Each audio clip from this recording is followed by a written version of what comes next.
I will now tell you about the laboratories for experiments on humans. These laboratories are all made of glass. The glass chamber has three main subdivisions. One is for blood experiments, another is for poison gas, and the third is for suffocation gas. The size of the lab is almost the same as this room.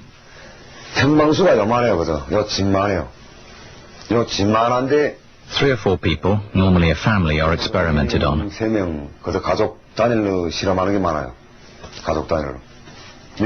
Once inside the lab, they're all stripped naked and checked medically to ensure they're healthy before they're put in the chamber. When it's sure they're free of disease, they're put inside.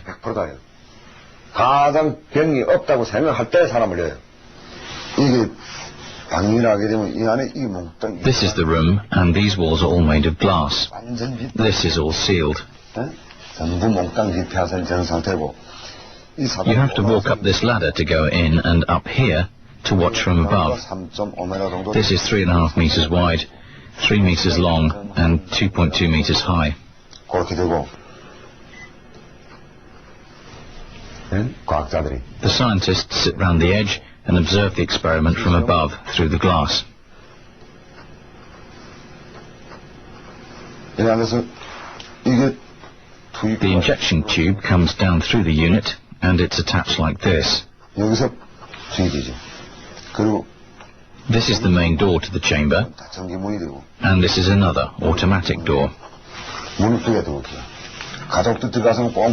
Normally a family sticks together like this. Individual prisoners stand here and here, separately in the corners.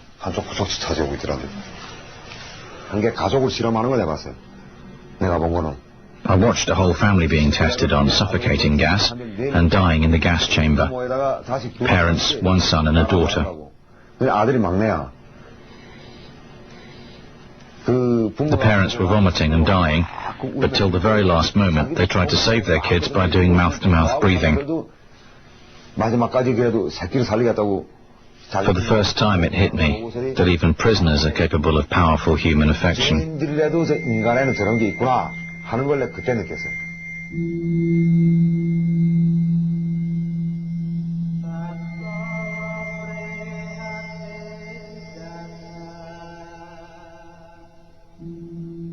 When you saw these experiments on human beings, what did you think? What did you feel? At the time I felt that they thoroughly deserved such a death. We were all led to believe that all the bad things that were happening to North Korea were their fault. That we were poor, divided, and not making progress as a country because of them. What about the children? Did you feel they deserved to die too? It would be a total lie to say I felt sympathy for the children dying such a painful death. In the society and the regime I was under, I just felt they were enemies, so I felt no sympathy or pity for them at all.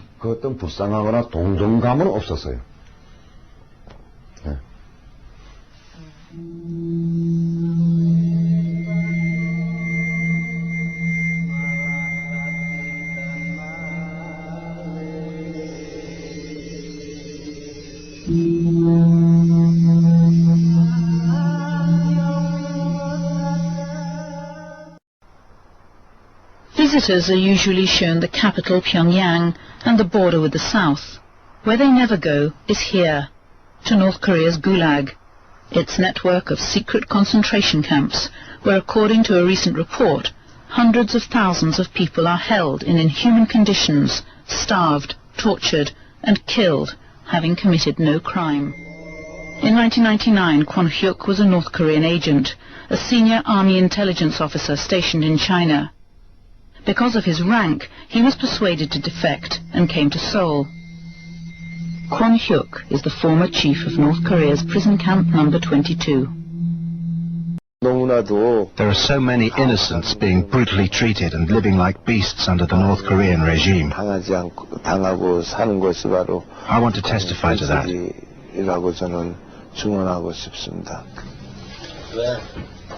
Kim Yong was an orphan. He joined the army and rose through the ranks until one day it emerged that years before his father had been hanged as an American spy. Then he fell victim to the heredity rule. In North Korea, it isn't just offenders who are punished, but their children down to 3 generations, in order to root out the criminal seed. So without being charged with any crime, Kim Yong was sent to a concentration camp. I never saw my father's face, but I was punished for what he did decades ago.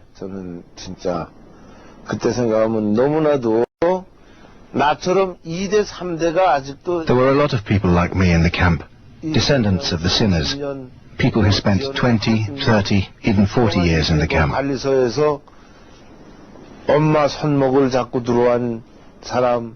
Some came with their parents when they were toddlers and have lived there like animals ever since. The most unendurable torture was putting me in a very small room with water up to my waist.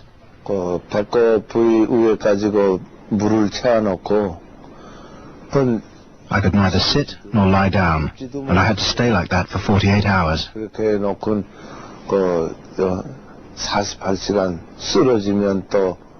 When I collapsed, they lifted me and forced me to stay like that. It was unbearable.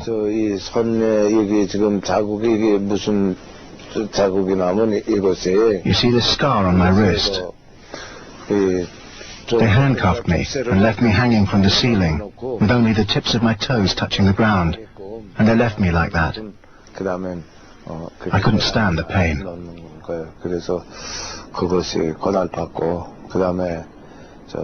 They made me kneel down with a pole jammed against the back of my knees and trampled on my legs with their boots on. My fingernails have healed now, but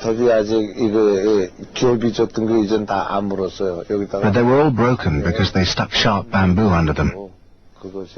It was an awful experience.